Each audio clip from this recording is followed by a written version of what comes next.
It's going to be a little bit of a different video for me. Haven't done one of these yet, but I've been meaning to for a while. So we're going to enjoy this together. I wanted to do a video where I spend some time discussing all things snare drum tuning, maybe some mic placement, some considerations to keep in mind when you want to record your snare drum or your drum kit in general. But really, we're just going to focus on the snare. I've gotten some questions about when I record a lot of those videos for the AC/DC fans.net house band videos. I get a lot of questions about the snare drum and how I got the sound and so on and so forth. So I wanted to take some time and spend it with you in going through all the various things that I do when I'm considering a snare drum sound. We're going to start with dismantling the drum, taking it apart. Not necessarily dismantling it totally, but removing the old head. I'm only going to focus on the batter head today. I'm not going to do anything with the snare side. Sit back, grab something to drink, hang out with me while I change out the snare drum head and install a new one, get it tuned up, and we'll try to get some sounds. Now you might notice I have these lug locks on here. These are the inexpensive Gibraltar ones. Nothing fancy. They're supposed to help prevent the lugs from, or the tension rods from backing out. And from obviously playing the drum, you'll have issues where the tension rods will back out and the tension will decrease. You'll lose tension. The snare drum will detune. You may have some strange artifacts from that. So I use those here in the studio, and I also use them live, a variation of these live, so that I can make sure that my drum stays where I want it to stay.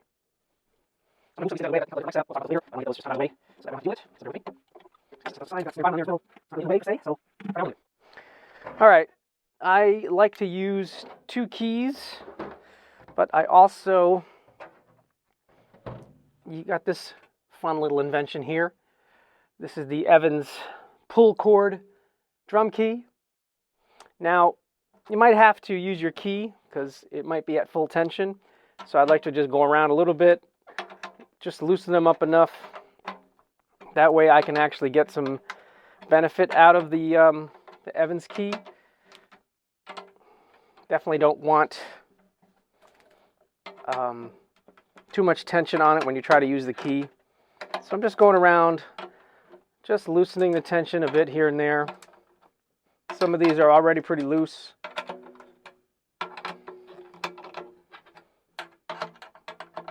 I'll probably do a time lapse because this may not be that exciting.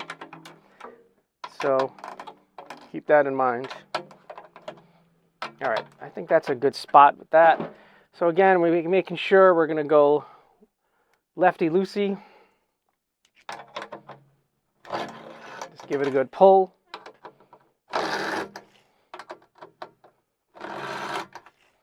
I have to say, this is a pretty darn good invention. If you do a lot of head changes, it definitely has already paid for itself. It's not cheap. It's probably about 40 bucks, but I bought it with my Diodario artist points or player points, whatever they're called. So I got it for free, I guess. I'm not sponsored by them. I just I see a good product and I end up grabbing it. There's many YouTubers out there that I follow, drum specific YouTubers that have already done a nice review on it, so I'll probably link to some of those in the description for you. All right, so we got the rim removed. I just set it aside. Got the drum head here. I'm going to remove it. As you can see, or you can't see, there is a small divot in the drum head. I'm not sure if that's translating on camera, but that just shows you that that shows you that this drum head is, ready to be changed. Your mileage may vary on drum heads as far as, how often you need to change them or how much use you get out of them. Anyway, we're going to swap it out with a different one. I've got a different head in mind this time. I'm going to set that aside.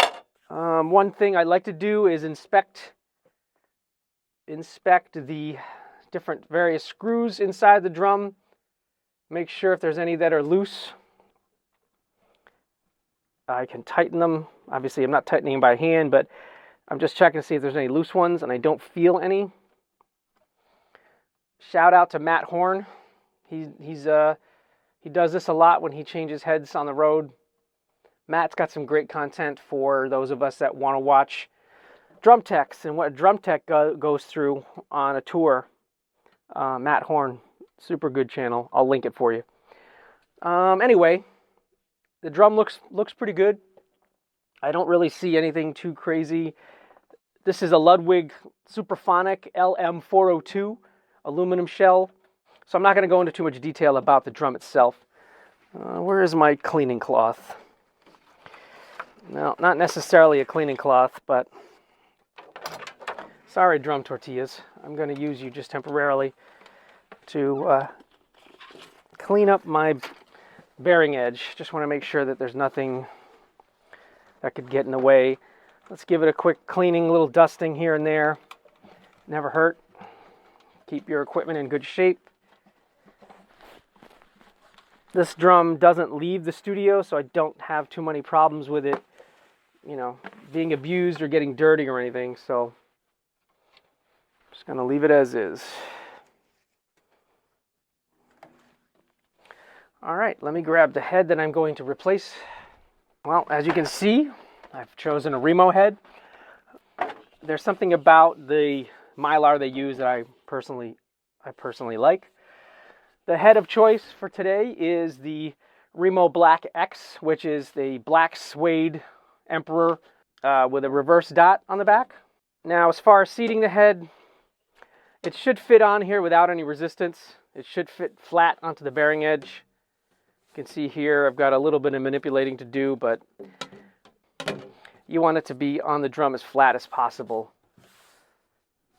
I feel pretty good with that. Some people like to stretch the head out now before you put any tension on it. You can certainly do that. There's no right or wrong way to do it. Let me take this rim here. Just give it a quick clean before I put it back on. Like I said, no slight to drum tortillas. They're a great product for dampening your snare for that specific sound. I just don't have my cloth in front of me.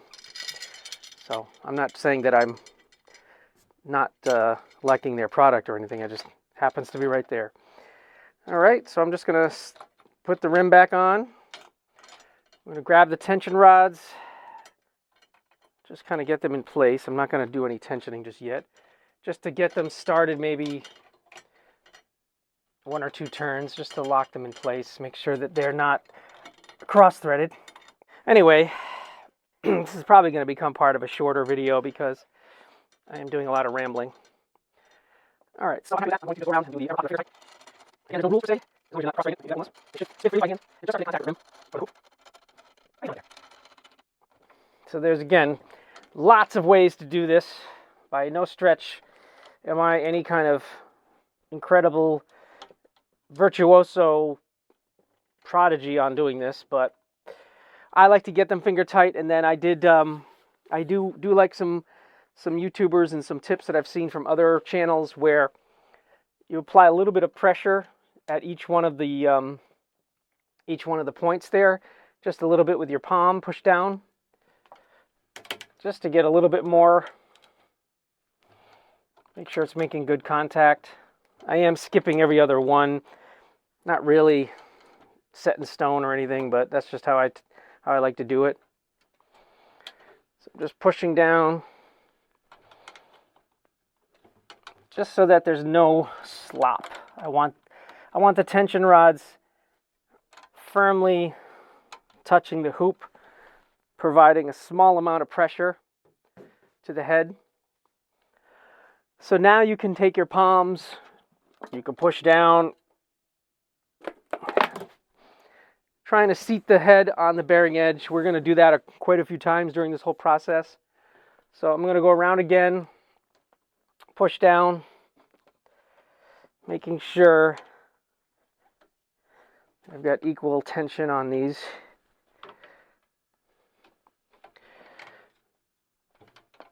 Some are going to be looser than others. That's the whole point of stretching this out, making sure that we've got even tension all the way around. Just helps the process. Feel free to leave me a comment as far as what kind of content on the channel you'd like to see. I've mostly been doing drum covers, obviously AC/DC for the most part. I did some stuff during the pandemic. I might go back to that and do some other types of covers besides AC/DC. Although I love Phil Rudd and I love all things AC/DC. So maybe you came here because you've seen me do all those videos and of Phil Rudd specific stuff and you really like that. That's fine too. I'm just trying to figure out what kinds of other content I can offer. So let's see, how are we doing? I might be able to still... Yeah, see, I can get this one a little bit more. Hopefully all my cameras are working. That would be really something if they don't. Anyway. All right. 2 keys, 1 key. You can do it either way. 2 keys is really nice for uniformity's sake. I got that from Kenny Sherritt's. Check out Kenny Sherritt's on YouTube. So 2 keys is his preferred method. Just easier for me to, like, make sure that I'm getting even tension. See, that one I was a little loose, so I just gave it a little bit more so that they kind of match. Now we're just getting some basic tension going. There's no scientific method right now. I just want them to be even. I'll even, like I said, take up any of the slack that you might feel. You want them to have contact with the hoop. So now I'm just going to go around again and just try to get them somewhat even. We're going to stop in a second here, and I'm going to do another seating.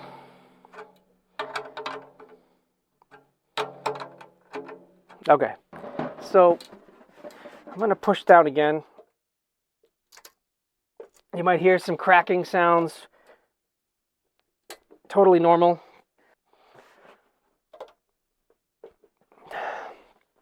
Just try to work out any of those cracks. I want to make sure that it's seated well against the bearing edge.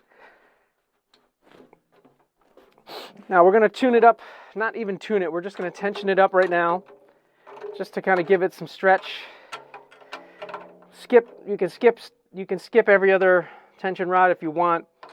You don't have to do it that way. It doesn't really matter, to be honest, in my opinion, but I'm sure there are people out there that will prove me otherwise, or, the internet is a big place. Everybody has an opinion and everybody is entitled to it. So I am not trying to tell you this is the exact way to do things. This is just how I tend to do it. So we're not looking for a tone. We're not looking for any kind of note or anything right now. We're just merely tensioning the head up to help it conform to the bearing edge of the drum. That is going to help give your drum a better chance of sounding good. Again, I'm going to push down. Just for fun. I don't know if this is going to come out over on camera or not, but something that I like to do, that if anyone's ever seen me out and about in the world, if you come to a show or something, you may or may not catch me doing this. So I don't know if it'll translate on camera, but we're really trying to stretch this drum out a little bit. So I am jumping on my snare drum. This is something that I've been doing for many, many years. In fact, I can't take credit for this. This is a Simon Phillips thing.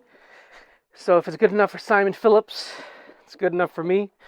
You can stand on all your drums, toms, bass drum, snare drum. Doesn't hurt anything.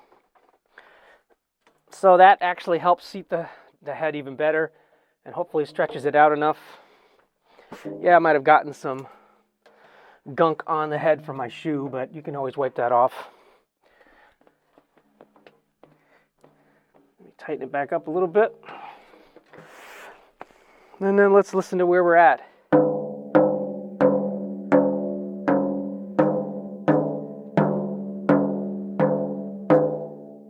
Not very good, but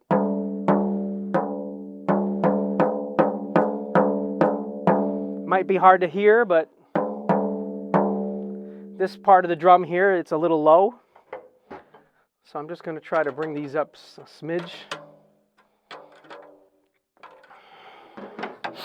We'll see where we're at.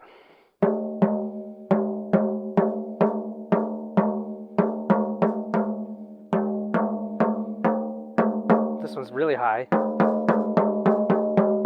Now, I don't know if you noticed, but I'm putting a finger in the middle to try to kill some of the overtones. We just want a little bit of overtone. If I just, that makes it a lot harder to hear. So the philosophy is every tension rod, when you tap it,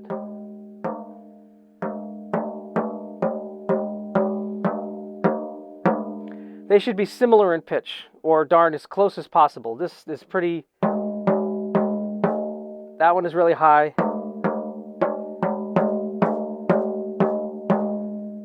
This one's a little low. I'll bring this one up.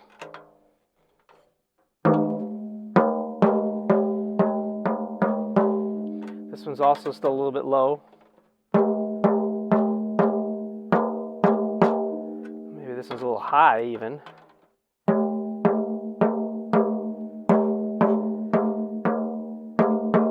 I'm not putting any pressure, or at least I'm not trying to put any pressure in the center of the drum.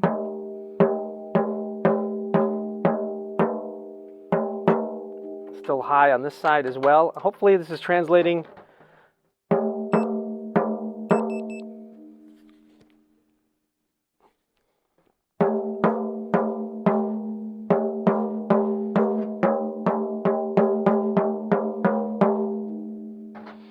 Doesn't have to be perfect, but we want to get it relatively close.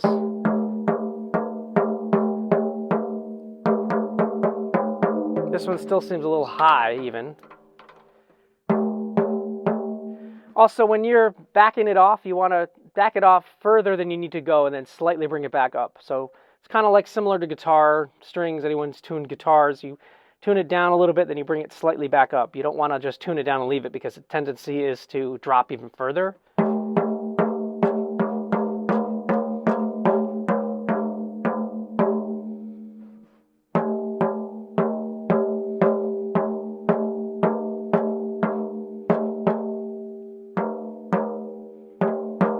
This isn't perfect, like I said. There's no really perfect in this. This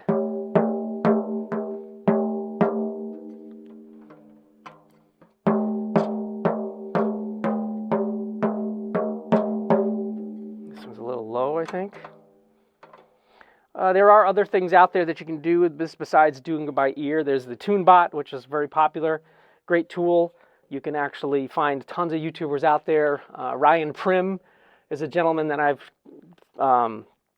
found recently. Great videos on using the TuneBot.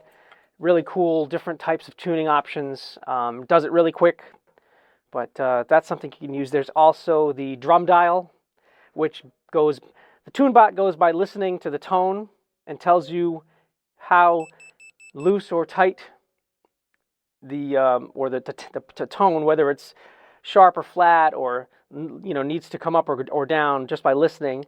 And then the drum dial uses tension. So you place the drum dial on the drum, it reads the tension at every single tension rod, and then you could adjust it from there, making sure that they're even. So there's two schools of thought, really. Is it even tension or is it even tone? It's all personal preference. That's what I know.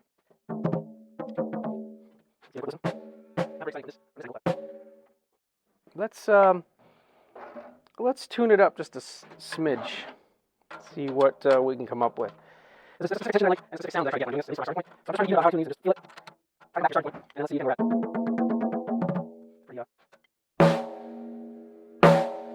Again, not very exciting from this angle, but we are going to mic it up.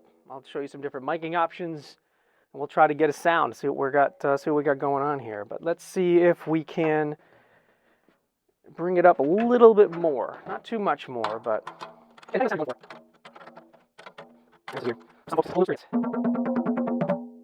getting closer to the sound that I'm looking for. I want to approximate a sound that reminds me of a timbali. What's the sound I'm trying to get?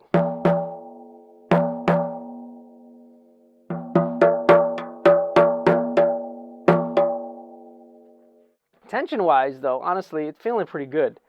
I don't know if I'd go any higher right now. I might, for the fun of it, stretch it out again, though. So let's try that. Let's take it off of the stand, give it a good stretch.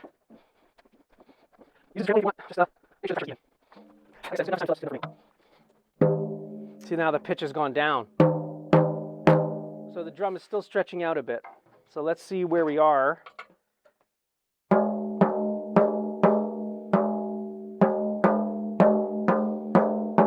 So it's definitely got to come up a little bit. Some of these are a little lower too.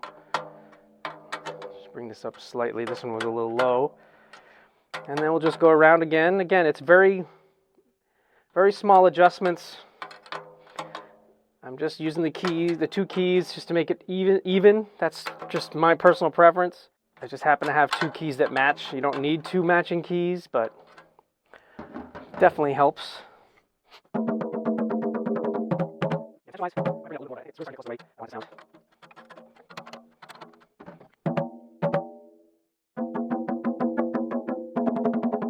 That's pretty good.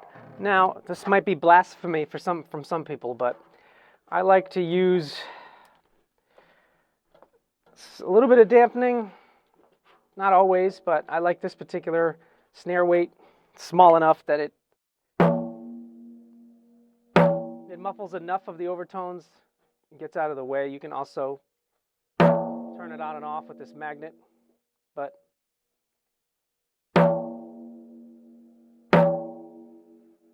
certainly you can also do other things, like you could add one of these and have both.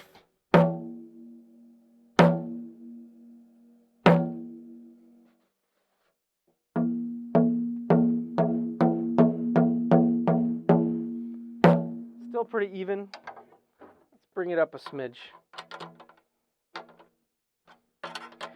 Now, muffling can be your friend depending on the type of sound you're going for.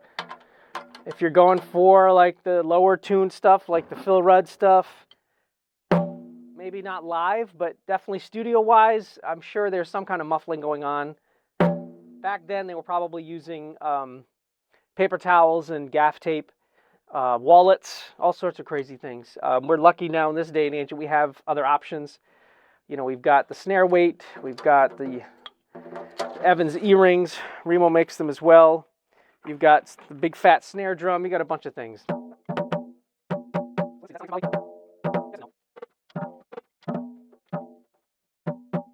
Believe it or not, for this particular video, I'm going to try just giving it a good old little extra muffling for the Phil Rudd sound, if you.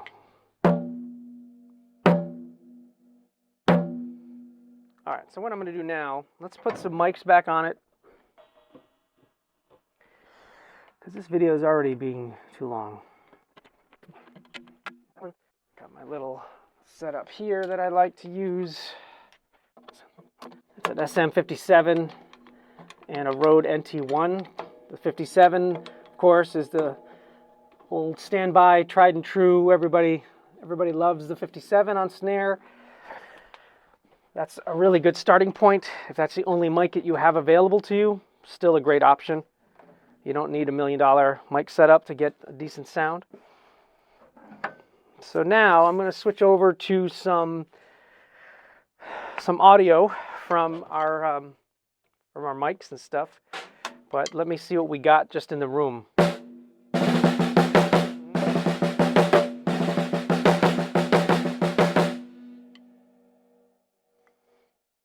All right, give me 2 seconds. We'll flip on the mics and we'll hear what we got.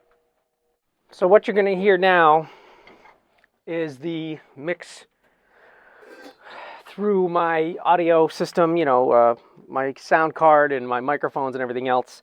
I'll do some ABs, I'll do just the close mics, I'll do the room mics and the overheads and just the overheads and so on and so forth. So here's what we got here.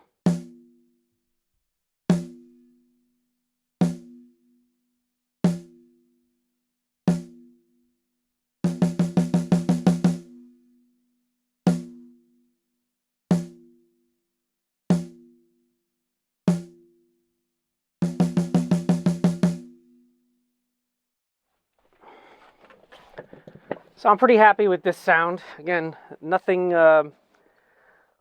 too crazy about it. Relatively painless to do. Anybody can practice and get better at it. Just you got to do it. Like I said, 2 keys is really helpful for me to keep the tension even all the way around. In my opinion, even tension is the way to go. Making sure that all of your tension rods are finger tight all the way around. You can also, again, put your palm, push down on the hoop a little bit, cinch up all the slack, work your way around the drum, push your palm into it, stretch it out. Same thing, go back around, get rid of all the slack with the finger tight. And then once you're happy with that, take your keys, go around a few times. I don't know how many turns that is, just what feels good. I wouldn't go crazy.